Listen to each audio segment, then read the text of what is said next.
Yoshitaka Ide tiba di Jakarta setelah penerbangan panjang dari Tokyo.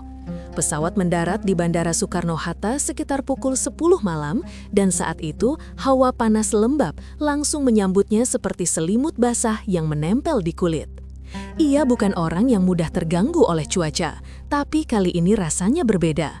Mungkin karena ini adalah pertama kalinya ia meninggalkan Jepang untuk proyek jangka panjang. Sebagai insinyur senior di perusahaan manufaktur besar, ia terbiasa dengan jadwal ketat dan lingkungan terkendali. Tapi Indonesia itu seperti lompatan ke dunia baru yang penuh kejutan tak terduga. Hotel yang dipesan perusahaan berada di pusat kota, sebuah bangunan tinggi dengan kamar-kamar modern yang mirip hotel bisnis di mana saja. Yoshitaka check-in dengan cepat, melempar tasnya ke lantai dan langsung mandi air dingin untuk menghilangkan lelah perjalanan. Ia mengatur alarm untuk pukul 6 pagi karena besok adalah hari pertama di lokasi proyek pembangunan pabrik di pinggiran Jakarta.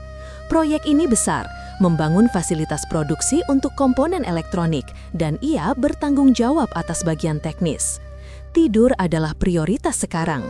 Ia merebahkan diri di kasur empuk, mematikan lampu, dan membiarkan suara AC yang stabil mengisi ruangan. Dalam hitungan menit, ia sudah tertidur lelap. Tapi tidurnya tidak bertahan lama. Sekitar pukul 5 subuh, sesuatu membangunkannya. Bukan suara alarm, bukan getaran ponsel, tapi suara samar dari luar jendela. Suara itu seperti nyanyian panjang, melengkung di udara malam yang masih gelap.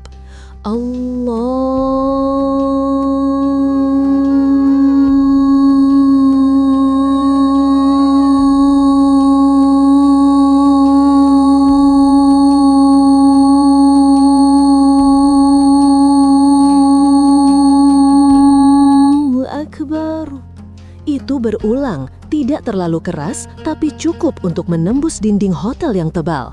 Yoshitaka membuka mata setengah, bingung. Ia bukan orang religius. Di Jepang, ia dibesarkan dalam keluarga yang lebih fokus pada kerja keras dan ilmu pengetahuan daripada ritual spiritual. Shinto atau Buddha hanyalah tradisi tahunan, bukan sesuatu yang mengganggu tidur sehari-hari. Ia berguling di tempat tidur, mencoba mengabaikannya. Tapi suara itu terus mengalun, seperti gelombang yang pelan tapi gigih. Itu membuatnya gelisah. Kenapa suara ini terasa seperti panggilan pribadi? Ia bangun, duduk di tepi tempat tidur, dan menggosok mata. Jam dinding menunjukkan pukul 5:10. Di luar, kota masih sepi, hanya lampu-lampu jalan yang berkedip samar. Suara itu datang dari masjid terdekat. Ia ingat membaca sekilas tentang itu di panduan perjalanan. Azan, begitu namanya, panggilan untuk sholat. Tapi bagi Yoshitaka, itu seperti gangguan tak diundang yang menyusup ke pikirannya. Ia mencoba tidur lagi, tapi pikirannya sudah berputar. Kenapa orang-orang di sini bangun begitu pagi hanya untuk itu? Di Jepang, pagi adalah waktu untuk mempersiapkan hari kerja, minum kopi hitam, dan merencanakan tugas. Tidak ada suara aneh yang memaksamu berpikir tentang hal-hal di luar logika. Yoshitaka merasa terganggu. Ia benci perasaan tidak terkendali seperti ini.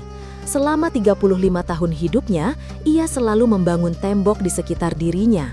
Kerja keras, presisi, dan menghindari emosi yang tidak perlu. Tapi suara azan ini seperti retakan kecil di tembok itu, membuatnya penasaran meski ia tidak mau mengakuinya. Pagi itu, setelah sarapan cepat di hotel, roti panggang dan kopi instan yang rasanya biasa saja, Yoshitaka naik taksi ke lokasi proyek. Jalanan Jakarta sudah mulai ramai, motor-motor berlalu lalang seperti ikan di sungai yang penuh. Sopir taksi mengobrol santai dalam bahasa Indonesia yang dicampur Inggris, tapi Yoshitaka hanya mengangguk-angguk. Pikirannya masih pada suara pagi tadi. Ia tiba di pabrik sekitar pukul 8, di mana tim lokal sudah menunggu. Bangunan pabrik masih dalam tahap konstruksi, dengan kren tinggi dan pekerja berhelm kuning bergerak sibuk. Udara berbau semen basah dan logam. Rekan kerjanya dari Indonesia menyambutnya dengan senyum lebar. Ada Pak Budi, manajer proyek lokal, yang langsung mengulurkan tangan untuk jabat tangan hangat. "Selamat datang, Mr. Yoshitaka. Kami senang Anda di sini." Bahasa Inggrisnya lancar dengan aksen yang lembut. Kemudian ada Adi, teknisi muda yang akan menjadi asisten utamanya. Adi tampak energik dengan baju polo biru dan sepatu kerja yang sudah usang. Mereka langsung masuk ke ruang rapat sementara, sebuah kontainer yang diubah jadi kantor. Di sana, Yoshitaka mempresentasikan rencana awal, timeline pembangunan, spesifikasi mesin, dan target produksi. Tapi selama rapat, Yoshitaka mulai memperhatikan hal-hal kecil yang aneh baginya. Sekitar pukul 9, salah satu anggota tim meminta izin sebentar. "Maaf, sebentar ya, waktu salat." Yoshitaka mengangguk, tapi dalam hati ia bertanya-tanya. "Salat lagi? Baru saja pagi tadi azan, sekarang sudah lagi?" Ia melihat rekan-rekannya menghilang ke musola kecil di belakang pabrik, sebuah ruangan sederhana dengan karpet hijau dan dinding putih. Mereka kembali 10 menit kemudian, tampak segar dan fokus kembali ke pekerjaan. Tidak ada keluhan, tidak ada kehilangan waktu yang signifikan, tapi bagi Yoshitaka, itu seperti jeda yang tidak perlu di tengah hari kerja. Siang hari, mereka turun ke lapangan. Yoshitaka memeriksa fondasi pabrik, memastikan semuanya sesuai blueprint. Adi menjelaskan situasi lokal, cuaca hujan yang bisa menunda pekerjaan, supplier bahan yang kadang terlambat. Tapi yang lebih menarik perhatian Yoshitaka adalah sikap tim. Mereka ramah, terlalu ramah menurut standar Jepang. Di Jepang, rekan kerja saling hormat tapi jaga jarak. Di sini, mereka bercanda, berbagi makanan saat istirahat, dan saling tepuk bahu. Saat makan siang, mereka duduk bersama di kantin darurat, menyantap nasi goreng dan ayam goreng. Yoshitaka ikut, meski ia lebih suka makan sendirian. Adi menawarkan sepotong ayam. "Coba ini Mr. Yoshi, enak loh, halal." Yoshitaka mengangguk, tapi kata halal itu membuatnya berpikir, apa bedanya dengan makanan biasa? Sepanjang hari, Yoshitaka merasa seperti pengamat dari luar. Ia perfeksionis, selalu menghitung setiap detail. Proyek ini harus selesai tepat waktu, tidak ada ruang untuk kesalahan. Tapi melihat tim Indonesia ini, ia mulai merasa ada sesuatu yang hilang dalam hidupnya sendiri. Mereka bekerja keras, tapi tidak tegang seperti di Jepang. Saat pukul 12, lagi-lagi azan terdengar dari speaker masjid terdekat. Beberapa pekerja menghentikan aktivitas, membersihkan tangan, dan pergi sholat. Yoshitaka berdiri di tepi lapangan, memandang mereka. Kenapa mereka rela berhenti hanya untuk itu, pikirnya. Di Jepang, istirahat adalah untuk makan atau merokok, bukan untuk berlutut di lantai. Malam itu, kembali ke hotel, Yoshitaka duduk di meja kecil di kamarnya. Ia membuka laptop, memeriksa email dari kantor pusat. Ada laporan kemajuan, tapi pikirannya melayang. Suara azan pagi tadi masih bergema di kepalanya. Ia ingat masa kecilnya di Tokyo, di mana hari-hari diisi sekolah, les matematika, dan mimpi menjadi insinyur. Tidak ada ruang untuk pertanyaan tentang Tuhan atau spiritualitas. Ayahnya selalu bilang, kerja keras adalah agamamu. Tapi sekarang, di Jakarta, tembok itu mulai goyah. Ia merasa penasaran, meski ia benci mengakuinya. Apa yang membuat orang-orang ini begitu tenang di tengah kekacauan kota besar? Ia mencoba tidur lebih awal, tapi lagi-lagi sekitar pukul 5 subuh keesokan harinya, azan datang lagi. Kali ini, ia tidak langsung kesal. Ia bangun, membuka jendela sedikit, dan mendengarkan. Suara itu masih menusuk, tapi sekarang seperti undangan yang ia tidak tahu harus ditolak atau diterima. Hari kedua di proyek berjalan mirip, rapat, inspeksi, dan pengamatan. Yoshitaka mulai bertanya-tanya pada dirinya sendiri. Kenapa suara sederhana ini mengganggu tidurnya? Mungkin karena itu mengingatkannya pada sesuatu yang ia hindari. Ruang kosong di hatinya yang selama ini diisi hanya dengan kerja. Selama seminggu pertama, pola itu berulang. Setiap pagi, azan membangunkannya. Di tempat kerja, ia melihat rekan-rekannya hidup dengan ritme yang berbeda. Adi, khususnya, tampak selalu tenang. Saat ada masalah kecil, seperti keterlambatan pengiriman bahan, Adi tidak panik. Ia hanya bilang, "Insya Allah, besok selesai." Kata itu, insya Allah, membuat Yoshitaka penasaran. Apa artinya bergantung pada sesuatu yang tak terlihat? Yoshitaka mulai merasa temboknya retak lebih dalam. Ia bukan orang yang mudah terpengaruh. Tapi di sini, di tengah hiruk-pikuk Jakarta, ia merasa seperti ada lampu yang menyala di sudut gelap pikirannya. Suara azan bukan lagi gangguan, itu seperti pertanyaan yang belum terjawab. Dan tanpa ia sadari, rasa penasaran itu mulai merusak keseimbangan hidupnya yang selama ini ia jaga ketat. Pada akhir minggu pertama, Yoshitaka duduk di balkon hotel menatap lalu lintas malam yang tak pernah berhenti. Ia memikirkan rahasia yang ia simpan selama 7 tahun, sesuatu dari masa lalu di Jepang yang membuatnya kehilangan tidur. Tapi sekarang, azan ini menambah beban itu. Ia merasa seperti orang asing di negeri sendiri, dan pertanyaan mulai muncul. Apa yang sebenarnya mereka dapatkan dari ritual itu, dan kenapa ia merasa iri meski ia tidak mau mengakuinya? Hari-hari berikutnya, Yoshitaka mulai mengamati lebih dekat. Ia tidak ikut sholat, tentu saja, tapi ia sering berdiri di dekat musola mendengar suara-suara doa yang samar. Itu membuat dadanya sesak, tapi bukan sesak yang buruk. Lebuh seperti sesak yang membuatnya ingin tahu lebih banyak.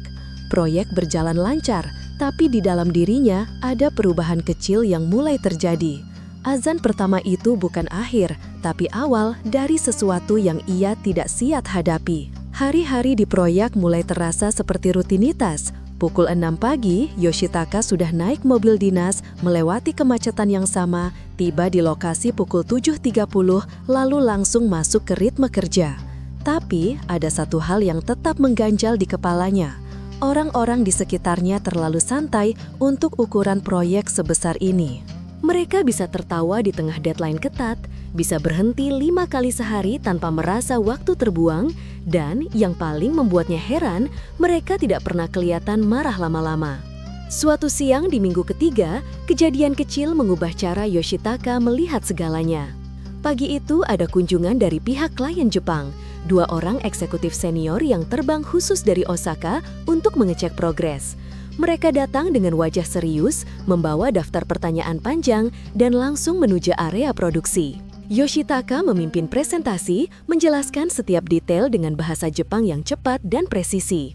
Semua berjalan lancar sampai salah satu eksekutif, Tuan Nakamura, memperhatikan ada kabel listrik sementara yang posisinya kurang rapi.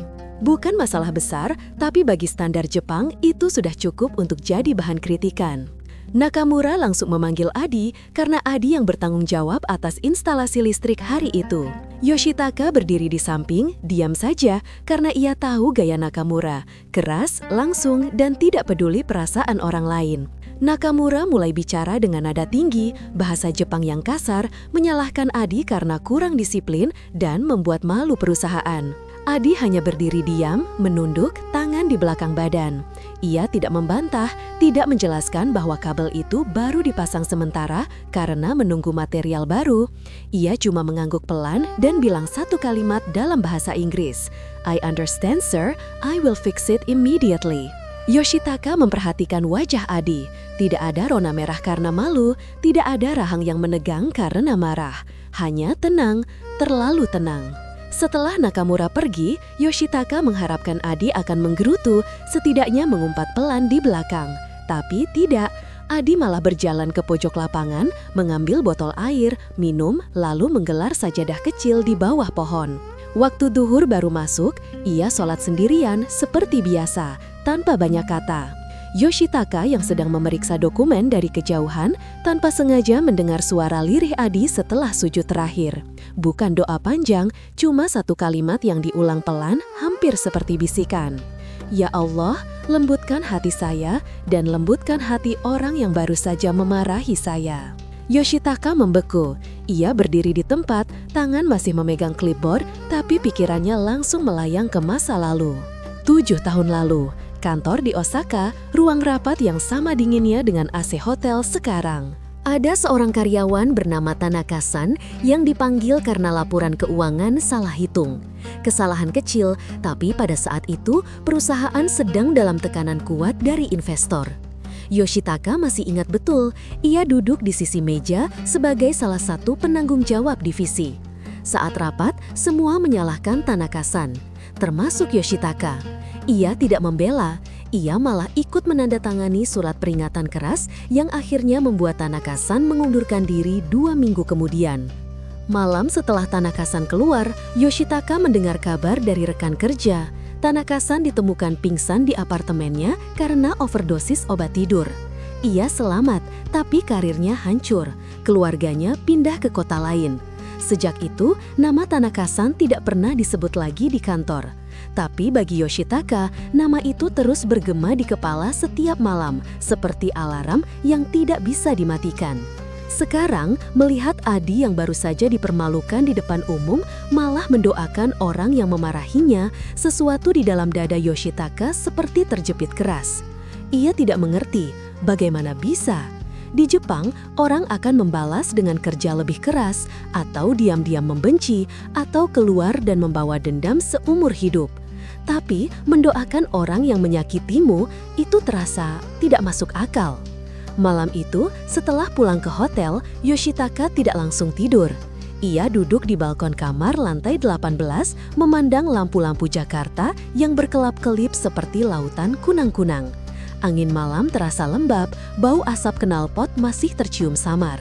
Ia menyalakan sebatang rokok meski jarang merokok. Asapnya naik perlahan lalu lenyap di udara. Ia ingat wajah Tanaka-san saat keluar dari ruang rapat hari itu. Mata merah tapi tidak menangis, hanya kosong. Yoshitaka tidak pernah meminta maaf. Ia bahkan tidak pernah menghubungi lagi. Alasannya sederhana waktu itu demi perusahaan. Tapi sekarang, setelah melihat Adi, alasan itu terasa rapuh sekali. Yoshitaka mematikan rokok, masuk ke kamar dan membuka laptop. Ia mengetik nama Tanaka Hiroshi di kolom pencarian.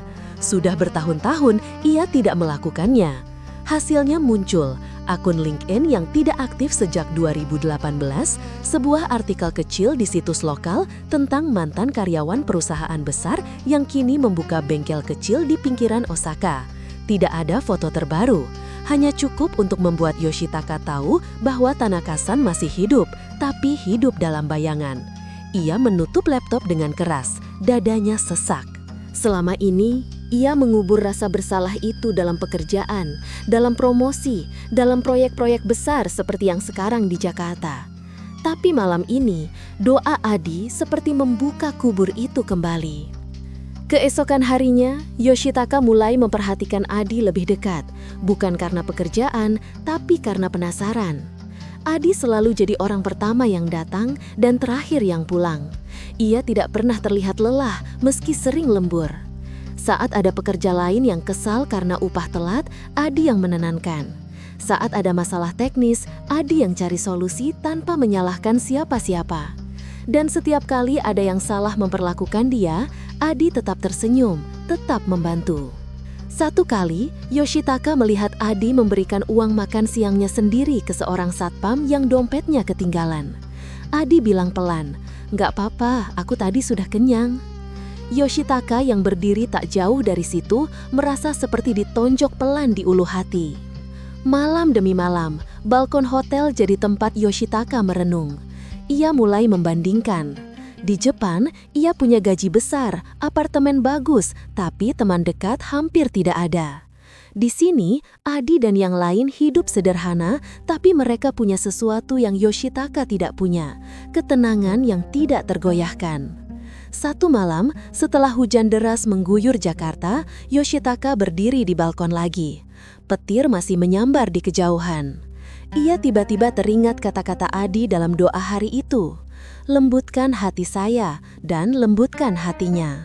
Yoshitaka menunduk menatap telapak tangannya sendiri.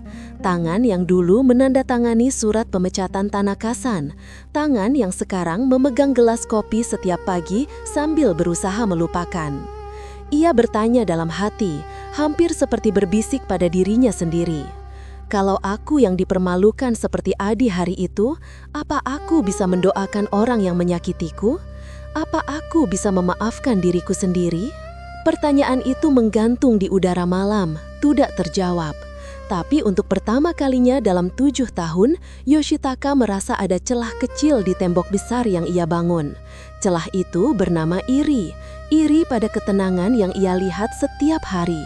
Iri pada orang-orang yang bisa tersenyum meski baru saja dihina. Iri pada Adi yang bisa tidur nyenyak tanpa beban masa lalu. Malam itu, saat azan Isya terdengar dari kejauhan, Yoshitaka tidak lagi menutup jendela. Ia membiarkan suara itu masuk, mengalir, dan untuk pertama kalinya, ia tidak berusaha mengusirnya. Sudah 2 bulan Yoshitaka berada di Jakarta. Proyek berjalan sesuai jadwal, bahkan sedikit lebih cepat dari perkiraan. Tim mulai terbiasa dengan gaya kerja Yoshitaka yang ketat dan penuh detail, sementara Yoshitaka mulai terbiasa dengan ritme sholat 5 waktu yang mengatur hari mereka. Ia tidak lagi menggerutu dalam hati setiap kali orang-orang menghilang ke musola. Ia hanya diam, memperhatikan, dan mencatat dalam kepala betapa anehnya ketenangan yang mereka bawa pulang setelah sholat. Tapi di balik semua itu, rahasia 7 tahun masih mengintai seperti bayangan hitam di sudut ruangan. Yoshitaka berhasil menguncinya rapat selama ini, sampai suatu hari kunci itu dipaksa terbuka. Panggilan video mendadak dari kantor pusat Osaka muncul di laptopnya malam itu. Wajah sekretaris direktur, Bu Yamamoto, muncul di layar. Nada suaranya datar, khas orang Jepang yang tidak suka membuang kata. Mr. Ide, besok pagi jam 8 ada rapat darurat dengan tim Jepang. Anda harus hadir secara online. Topiknya sensitif. Yoshitaka langsung tahu ini bukan rapat biasa. Jantungnya berdegup lebih kencang, tapi wajahnya tetap datar. Ia hanya mengangguk dan menutup laptop. Malam itu ia hampir tidak tidur. Ia tahu apa yang akan dibahas. Pukul 8 tepat, ia sudah duduk di kamar hotel dengan kemeja rapi, dasi terpasang, latar belakang video disetting polos agar tidak kelihatan seperti dari Indonesia. Ruang rapat virtual terbuka.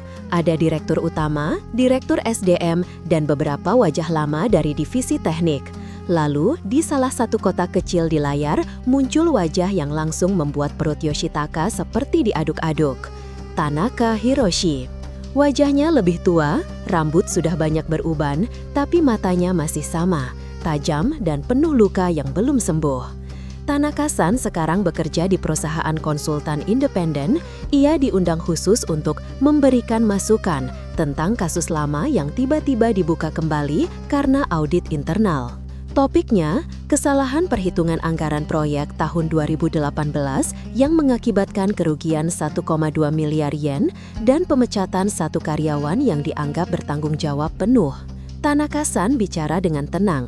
Ia tidak menangis, tidak marah-marah, ia hanya menyampaikan fakta bahwa saat itu ada tekanan dari atas untuk segera menemukan kambing hitam, bahwa data yang salah sebenarnya berasal dari divisi lain, tapi laporan akhir ditulis ulang agar semua menuju ke dia.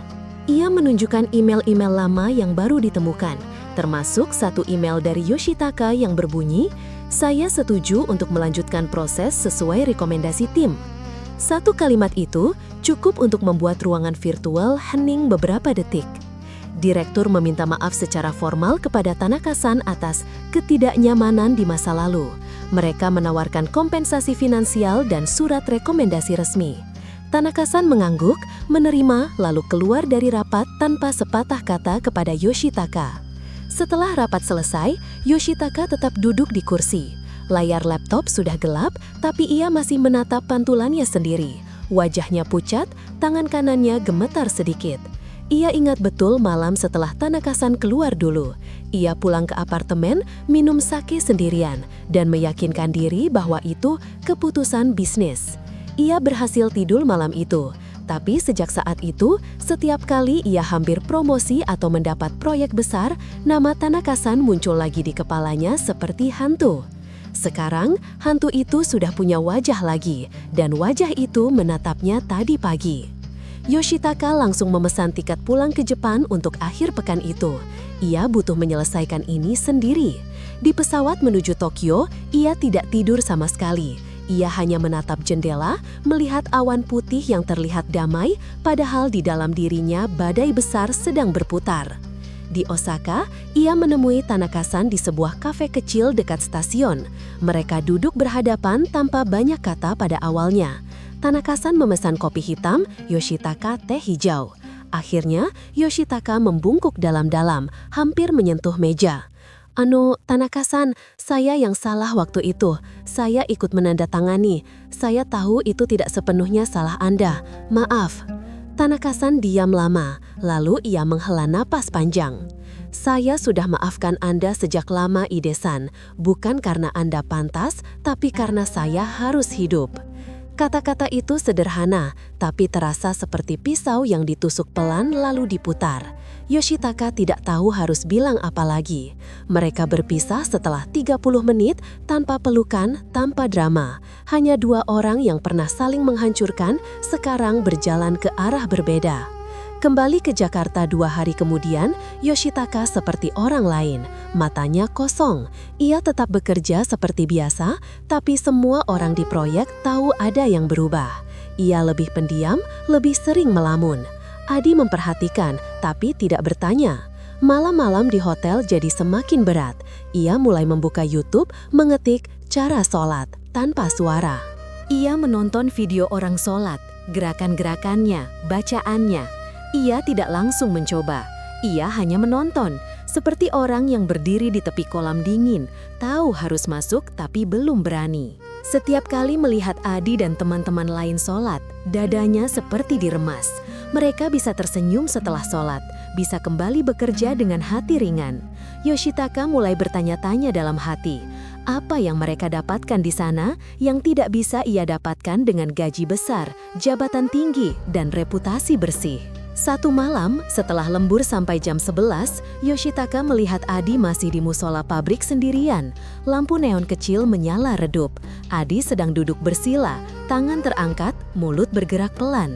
Yoshitaka berdiri di pintu, tidak masuk, hanya mengamati dari kejauhan. Ia tidak tahu apa yang didoakan Adi malam itu, tapi entah kenapa, ia merasa doa itu juga ditujukan untuk orang-orang yang sedang terluka, termasuk dirinya. Ia pulang ke hotel dengan motor ojek online. Di jalan, lampu-lampu kota berlalu cepat di sampingnya. Angin malam menerpa wajahnya, membuat matanya perih.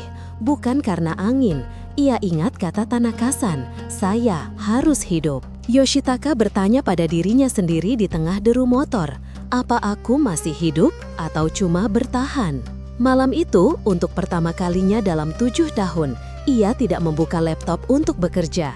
Ia hanya duduk di lantai kamar hotel, punggung bersandar ke dinding, menatap langit-langit.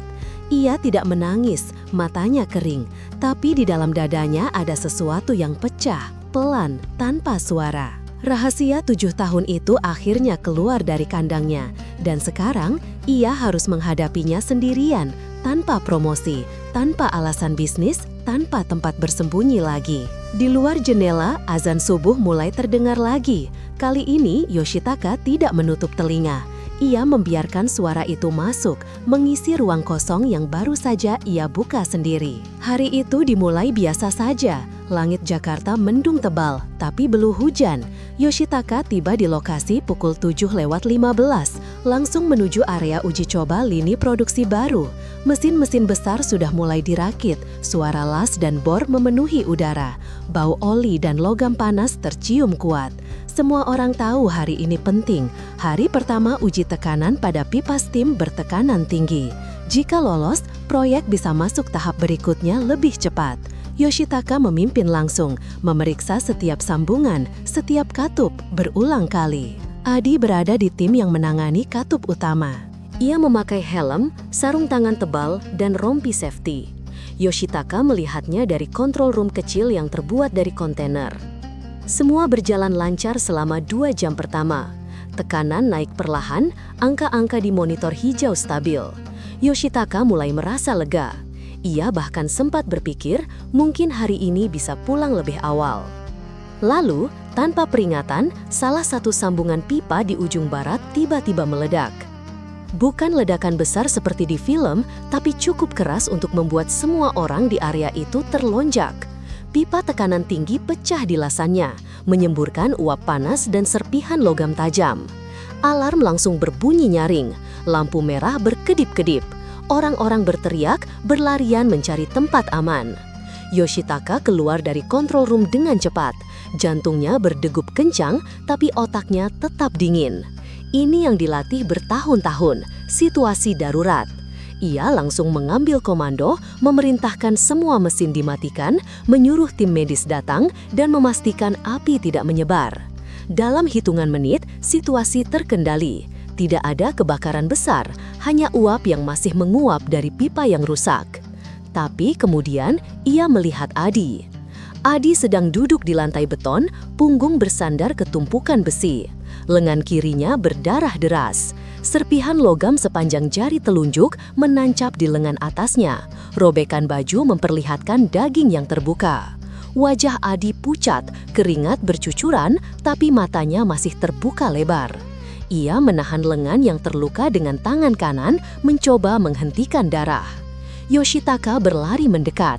Ia ingin berteriak memanggil dokter, tapi suara alarm masih terlalu keras. Ia melihat Adi mengangkat wajah, menatap langit mendung, lalu bibirnya bergerak pelan. Bukan merintih kesakitan, bukan mengumpat, bukan menangis.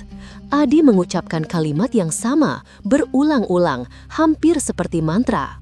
Alhamdulillah, Alhamdulillah ala kulli hal. Yoshitaka berdiri membeku di depan Adi. Otaknya yang biasa berputar cepat seperti mesin, tiba-tiba macet. Bersyukur, sekarang, dengan lengan berdarah, hampir putus, dan proyek yang baru saja kacau balau, tim medis datang membawa tandu. Mereka langsung membawa Adi ke klinik terdekat. Yoshitaka ikut naik mobil ambulans kecil perusahaan. Di dalam mobil, Adi masih sadar. Dokter memberikan obat pereda nyeri, tapi Adi menolak yang mengandung narkotik. Ia hanya tersenyum tipis saat perawat membersihkan lukanya. Yoshitaka duduk di bangku kecil, menatap Adi terus-menerus. Ia ingin bertanya sesuatu, tapi kata-kata tidak keluar. Selama perjalanan 10 menit itu, Adi hanya memejamkan mata. Bibirnya masih bergerak pelan, membaca zikir yang sama. Di klinik, dokter mengatakan luka cukup dalam, tapi untung tidak mengenai arteri utama. Harus dijahit 30 jahitan, dan Adi harus istirahat total minimal 2 minggu. Yoshitaka menawarkan untuk mengurus biaya rumah sakit terbaik, tapi Adi hanya mengeleng pelan. Sudah ditanggung BPJS kok pak, nggak usah khawatir. Setelah Adi dipindah ke ruang rawat, Yoshitaka pulang ke lokasi proyek untuk menyelesaikan laporan insiden. Ia harus menjelaskan ke kantor pusat kenapa sambungan pipa bisa gagal, siapa yang bertanggung jawab, dan berapa kerugiannya. Tapi sepanjang mengetik laporan itu, pikirannya tidak ada di sana. Ia terus melihat gambar Adi yang berdarah tapi masih mengucap syukur. Malam itu, setelah semua selesai, Yoshitaka kembali ke pabrik sendirian. Lokasi sudah sepi, lampu-lampu besar dimatikan, hanya lampu darurat yang menyala kuning. Area kecelakaan sudah dibersihkan, pipa rusak diganti sementara. Yoshitaka berjalan pelan menuju musola kecil di belakang kantor. Pintunya tidak dikunci. Ia masuk, menyalakan lampu neon. Ruangan kecil itu masih sama, karpet hijau lusuh, rak Al-Quran di sudut, pendingin ruangan mati.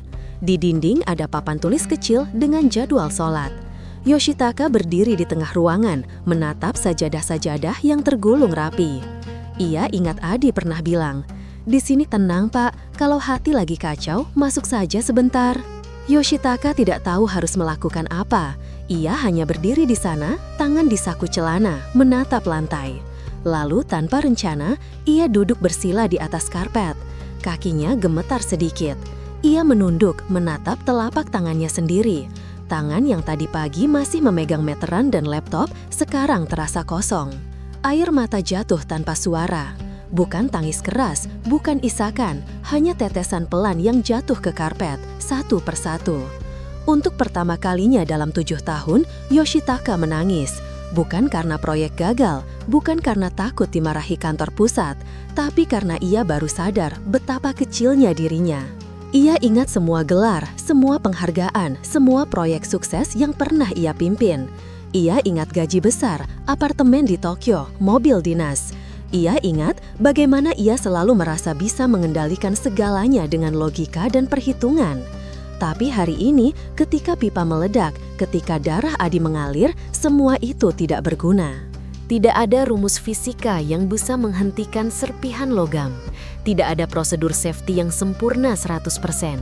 Dan yang paling menyakitkan, Tidak ada ego yang bisa membuat orang berdarah tetap bersyukur. Yoshitaka menunduk lebih dalam. Ia tidak tahu cara berdoa. Ia bahkan tidak tahu apakah ada yang mendengarkan. Tapi untuk pertama kalinya, ia mencoba bicara dalam hati dengan kalimat yang paling sederhana yang bisa ia keluarkan. Kalau engkau ada, maafkan aku. Aku sudah terlalu lama merasa cukup dengan diriku sendiri. Ia duduk di sana hampir 1 jam. Tidak ada suara, tidak ada cahaya tiba-tiba, tidak ada keajaiban. Hanya keheningan dan bau karpet yang sedikit apek. Tapi anehnya, ketika ia berdiri untuk pulang, dadanya terasa sedikit lebih ringan. Bukan karena semua masalah selesai, tapi karena ia baru saja mengakui bahwa ia tidak bisa menyelesaikan semuanya sendirian. Di luar musola, langit sudah gelap. Hujan mulai turun pelan.